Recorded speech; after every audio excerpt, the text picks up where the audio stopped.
Okay, you guys, we're here with another 15-minute interview. I have Erika here with me. She's going to introduce herself in a second. But before we get into allowing her to introduce herself, I just want to talk about 15-minute interviews. So the most important thing to me is that everybody shares 15-minute interviews, because I think that we don't realize that somebody is in need, and we don't even know what their needs are. So somebody's in need of whatever topic that we are talking about. So you may have, 500 friends, and you can't possibly know like what person it's going to hit. And so the more we keep sharing, the more somebody's going to be helped. And so please share 15-minute interviews as much as possible. All right, so Erika's here with us. Erika, if you can introduce yourself to us and let us know what it is that your title is and your name and where you're from. First, thank you for having me. I just really appreciate getting to do this and to chat with so many folks. And hello out there. Thank you for listening and stopping by. And I'm Erika Miley. I'm a licensed mental and sexual health therapist. My license in Washington. I'm about to be licensed in Florida too. And this is important because my entire practice is online. So I see everybody from all over the state of Washington. So, which is really, really cool. You get to be where you're most comfortable. You get to be at home. I love the part where most of my clients are like in their bed at home with their pet in their lap. That's like my favorite part of it. So we get a lot of work done really fast because you're in your most comfortable place. So I specialize in sexuality. I also have a subspecialty of eating disorders. So I kind of just tell folks I really specialize in shame. Okay. Because a lot of us have shame around sex and shame around our bodies, and a lot of times those two things come together.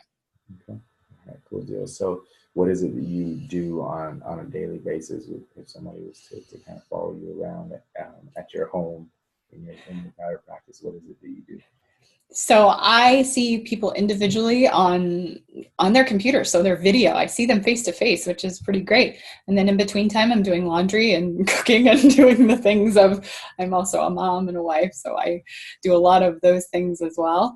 I also enjoy public speaking, and I'm a podcaster as well. So I have a podcast called Sex Talk with Erika Miley, and that's where I spend a lot of time trying to not only interview other folks, but talk about, let's break down these shame systems that we have around sex. Okay. Yeah, so there will be a link that you guys will be able to find to our podcast at the bottom of this video. So what's the most impactful points that you make to help other people on a date? I guess I know I have themes, so what's some impactful points that you find yourself commonly making? I think that the two things that I focus on a lot is, one, breaking down those systems of shame that people have in their head and how those voices kind of circle around that. So then stuff comes from that, like anxiety, perfectionism, those shields that we put up as people.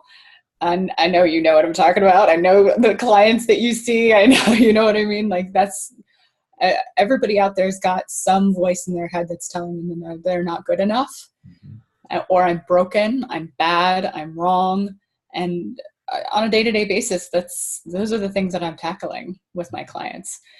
And I would venture to say that most of us, including myself, tackle those things too. Right. Okay. So you get your knowledge from somewhere. I know before we got started, you already gave me a little bit of a book that would be helpful. And so what would be some books or somebody that you follow online or some other podcasts? You mentioned yours, but also maybe some others or documentaries, something that would help us to gain knowledge.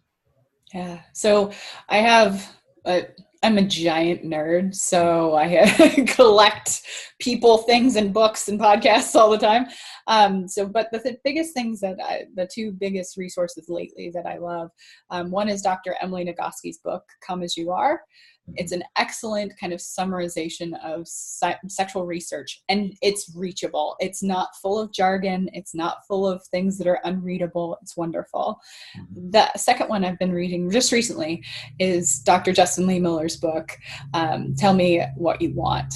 And it's all about our fantasies, our sexual fantasies, and how we come to sexual fantasies, how they're developed, and how common they are. I think that's the big takeaway from the book as a whole, is that we are all fantasizing about very similar things.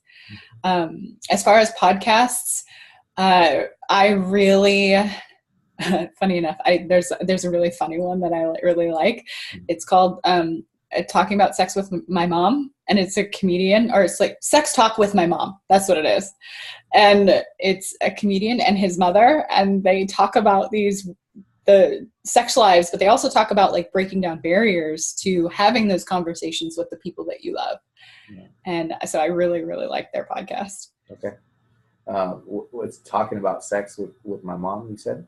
Yes. Okay. Yes. Or Sex Talk with My Mom. I'll send you the link so folks can find it. Yeah. The cool thing about video is like you could always run back and say like, okay, what was it? Yeah.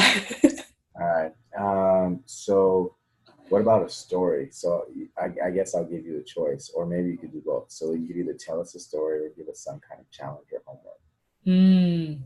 So I love to give homework, and my clients, not only now, but in the previous agency works that I've done, just roll their eyes when I give them homework, but they do it and then they roll their eyes because they're like, oh, I hate that you made me do that and that it worked. Yeah. So one of the things I do with my clients a lot is called cognitive diffusion techniques. I'm an ACT therapist, which is acceptance and commitment therapy. And cognitive diffusion techniques are basically ways to challenge those problematic thoughts that come and get louder and go over and over and over and over again. And so I teach my folks to develop one for themselves. So that's what my homework is for the folks out there, is that think about a way, so those thoughts, those negative thoughts that come in about yourself and how you would like to challenge them. There are ways to do that. So like picturing your thoughts like a river and then passing by in front of your eyes, and placing those problematic thoughts on leaves or something that go down the river that just pass without judgment. Or like using humor or absurdity to be able to challenge those thoughts. So like one of my clients thinks of their negative thought and they think about it in the voice of Donald Duck. So because you can't help but giggle a little bit when you think of Donald Duck's voice. I cannot do that voice, so don't even ask me. But some way that you can take that negative thought and take the power of it, because this thing that we have up here, it's a machine. It's made to think, and it's going to keep thinking until the day that you're gone. So being able to take those thoughts and go, okay, this is just a thought. I'm not going to allow this thought to apply itself to my identity. Okay. All right. Cool homework. So to me, it's all, it's something that whenever we can give out homework, it's something that's just a growth opportunity, right? It's just something that absolutely. The more, one of my clients has actually used the word reps, like the more reps that we can do mentally, I think that we're in a good place. And I've seen studies done where there's not really a difference between doing and actually mentally exercising and saying or imagining you can do it. So the mind is pretty powerful. So the more we can get in there, the better. Absolutely. I mean, sports psychologists have had this like nailed and coaches have had this nailed for a long time, that if you visualize something enough, your brain doesn't know the difference between your body doing it and your mind doing it. And that repetition, exactly. I think you're absolutely right about that. Okay, cool deal. Hey, so was there anything else that you wanted to bring up today that we didn't get to? Oh, there's that's, the rabbit hole of the year, I guess, for me. Like I could just, I think one of the things that I think about a lot, and I think about with my clients, because people love to say, oh, don't think about your clients after session. We think about our clients after session. We think about their issues. We think about ways to help them. And when battling shame, I think one of the things that I teach people the most often is that you don't have to develop that like positive affirmation. With shame, you actually have to be a little bit sneakier and develop a sense of compassion for yourself, and being able to say, I'm okay just as I am right now in this moment.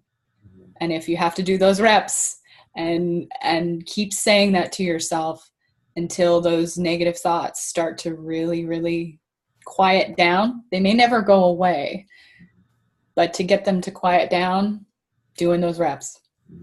Okay, compassion reps, right? Yes, compassion reps. Oh, I love it. I need that shirt. Right, compassion reps. That's an interesting point, and I appreciate you sharing that. And thank you for spending some time with me this morning too. I appreciate that. Absolutely. Thank you for having me. Yeah, no problem. You guys, 15-minute interviews. This is the reason right here that you need to be sharing cool stuff like this. I mean, think about it. I know for me, I never thought of like putting down or trying to help my shame by saying there needs to be more compassion, instead of the mantra. And so those kinds of things, like, they're going to come out in our 15-minute interviews. So the more you're watching, the more you're sharing, you're getting little nuggets, and you're probably getting better. So keep sharing 15-minute interviews. Hopefully we can keep rolling on them as long as possible. Thank you guys. Have a good day.